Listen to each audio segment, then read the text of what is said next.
जो आज का हमारे क्लास का टॉपिक है वो है working with row and column in a table, यानी टेबल में रो और कॉलम के साथ वर्क हम कैसे कर सकते हैं, सेल कैसे कर सकते हैं। तो आज के इस वीडियो में हम जानेंगे टेबल क्या है, रो क्या है, कॉलम क्या है और सेल क्या है।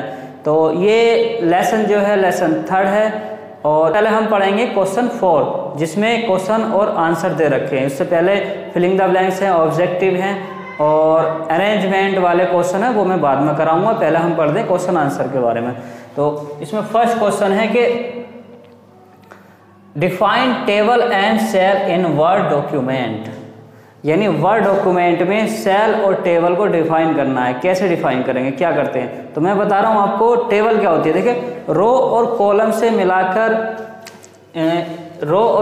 मिलाकर, जैसे मैं आपको बता रहा हूं कि एक ये हमारी हो गई रो और ये खड़े वाले होते हैं, इसको बोलते हैं कॉलम।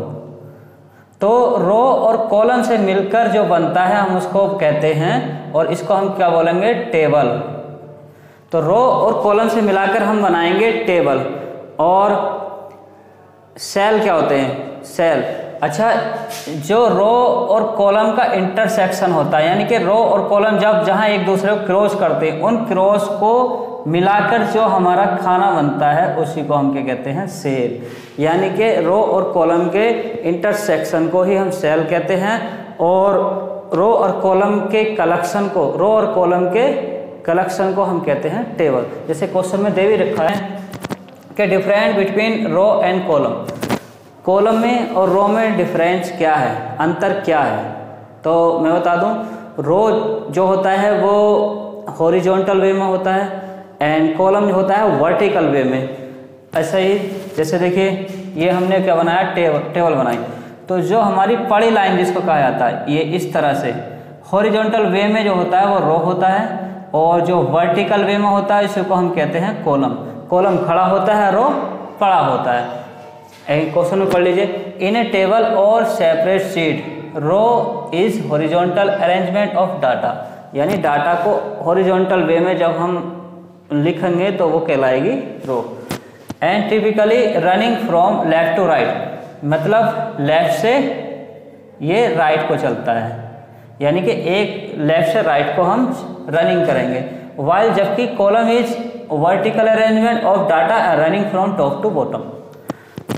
कॉलम जो है वो वर्टिकल डाटा होता है जो कि ऊपर से नीचे को चलता है, कॉलम राइट से लेफ्ट को चलता है। ये इसमें डिफरेंस है। नेक्स्ट क्वेश्चन है क्रिएट, किसी भी टेबल को बनाने के लिए उसके क्या क्या स्टेप की हमें जरूरत पड़ेगी वो करना है, किसमें, टेबल ग्रिड में। तो सबसे पहले जो स्टेप है स्टेप 1, सबसे पहले हम click on the insert tab, सबसे पहले हम इंसर्ट टैब पे क्लिक करेंगे। फिर स्टेप 2 है click on table down arrow button, जो हमारे एरो बटन होते हैं ये, इन बटन पर हम क्लिक कर देंगे जो टेबल में है। And step 3 select the number of row and column by dragging, यानी जितने हमें रो चाहिए, कितनी कॉलम चाहिए एक टेबल के अंदर, उतने ही हम ड्रैग कर लेंगे, यानी कि खींच लेंगे, बना लेंगे टेबल में से। नेक्स्ट है question number D, how you will insert row and column, यानी कि रो और कॉलम को कैसे इंसर्ट किया जा सकता है किसी भी टेबल में। तो सबसे पहले क्या करें, click the area you want to insert a cell, row और कॉलम। जिस जगह पर हमें किसी भी रो को और कॉलम को इंसर्ट करना है, बनाना है, उसमें डालना है, उस जगह पर हम क्या करेंगे, सबसे पहले क्लिक कर लेंगे। नेक्स्ट स्टेप है step 2, right click and go to insert option, और उसके बाद राइट क्लिक करेंगे और इंसर्ट ऑप्शन पर चले जाएंगे। Step 3 click on the option of your choice, और जिस ऑप्शन को हम चाहते हैं, यानी कि रो को इंसर्ट करना चाहते हैं या कॉलम को ऑप्शन करना चाहते हैं, उस पर हम क्लिक कर लेंगे। इसके बाद नेक्स्ट क्वेश्चन है ई difference between splitting and merging cell.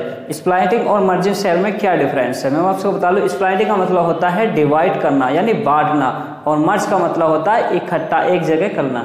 जैसे हमने कोई, ये हमारा सेल है, स्प्लाइट का मतलब है इसके खाने बनाना, यानी कि हमें 2 3 इसको भागों में बांटना। और मर्ज का मतलब है कि कई सारे सेल को एक सेल में क्रिएट करना। ऐसे 2 सेल हैं तो इनका बीच वाली लाइन को हटा देना, मर्ज करना। तो इसमें दे रखा है splitting, divide a single cell into multiple smaller cell, एक छोटे सेल को एक बड़े सेल को छोटे सेलों में डिवाइड करना, बांटना। जैसे अभी मैंने बताया था, जैसे हमारा क्या है, कंबाइंस 2 और more adjacent cell into a single cell, यानी कि जैसे हमारे 1 2 3 4 सेल है, इन सेलों को 2 या 2 से अधिक सेलों को एक जगह कंबाइन करना, तो हम इसको इन सब का एक सेल बनाना, बीच वाली लाइन को ख़त्म कर देना, ये होता है मर्ज। तो ये डिफरेंस है बिटवीन। तो मुझे उम्मीद है कि आपको ये वीडियो अच्छे से समझ में आ गई होगी और मेरा समझाना भी समझ में आया होगा। तो मैं प्लीज़ आपसे रिक्वेस्ट करता हूं कि वीडियो को लाइक एंड शेयर, और अभी तक अगर मेरे चैनल को सब्सक्राइब करेगा तो जरूर कीजिएगा। और इसके बाद हम पढ़ेंगे स्टार्टिंग से, करेंगे हम स्टार्टिंग से, जो हमारे 3 क्वेश्चन है, फर्स्ट सेकेंड एंड थर्ड, उन क्वेश्चनों को हम करते हैं। तो जैसे कि क्वेश्चन नंबर 4 हम पहले ही, जैसे क्वेश्चन नंबर 4 के क्वेश्चन आंसर हम पढ़ चुके हैं। अब लेसन, जैसे इस लेसन लेसन नंबर 3 के working with row and column in a table के क्वेश्चन आंसर हम पहले ही पढ़ चुके हैं क्वेश्चन नंबर 4 के बारे में। अब हम इसके जानेंगे फर्स्ट क्वेश्चन। तो इसका फर्स्ट क्वेश्चन है कि fill in the blanks with the help of row with the help of words given in the box, यानी ये बॉक्स में जो वर्ड्स दे रखे हैं इसी की मदद से हम इसमें फिल करेंगे, जो मैंने ऑलरेडी पहले ही फिल कर दिया है।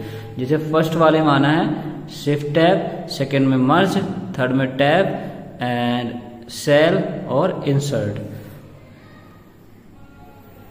एंड नेक्स्ट क्वेश्चन है क्वेश्चन नंबर 2 के right T for true and F for falls in the box given, सही के सामने T बनाना और गलत के सामने F बनाना है। तो पहला वाला था column is the horizontal series of cell, column जो है वो वर्टिकल सीरीज में होता है, तो ये हमने गलत है तो F बना दिया।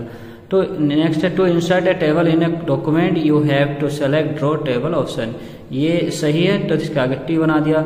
एंड सी है वंस ए रो और column is inserted into A table it can not be delete, अगर हम जो है रो और कॉलम को इंसर्ट कर देंगे किसी भी टेबल में तो उसको डिलीट नहीं कर सकते, ये गलत है, डिलीट भी कर सकते हैं, तो F बना दिया। नेक्स्ट है you can add multiple cells by using merge cells command, ये सही है, T बना दिया। It is possible to resize the row height and column with, ये भी सही है, किसी की भी रो और कॉलम की हम उसको जो हाइट है साइज है उसको रिसाइज कर सकते हैं। एंड नेक्स्ट क्वेश्चन है क्वेश्चन नंबर 3 के rearrange the given words in correct order, ये जो गलत वर्ड दे रखे थे उसको सही करके, तो पहले वाले का बनेगा टेबल, दूसरे का कॉलम, तीसरे का सेल एंड डी का बन जाएगा टेबल ग्रिड और ई का बन जाएगा लेआउट टैब। और क्वेश्चन नंबर 4 ये मैं आपको पहले ही समझा चुका हूँ, बता चुका हूँ इसके बारे में। तो मुझे उम्मीद है बच्चों कि आपको ये लेसन और ये क्वेश्चन आंसर सारे बहुत अच्छे से समझ में आ गए होंगे। तो मैं उम्मीद करता हूँ इसे अच्छे से नोट कर लेना।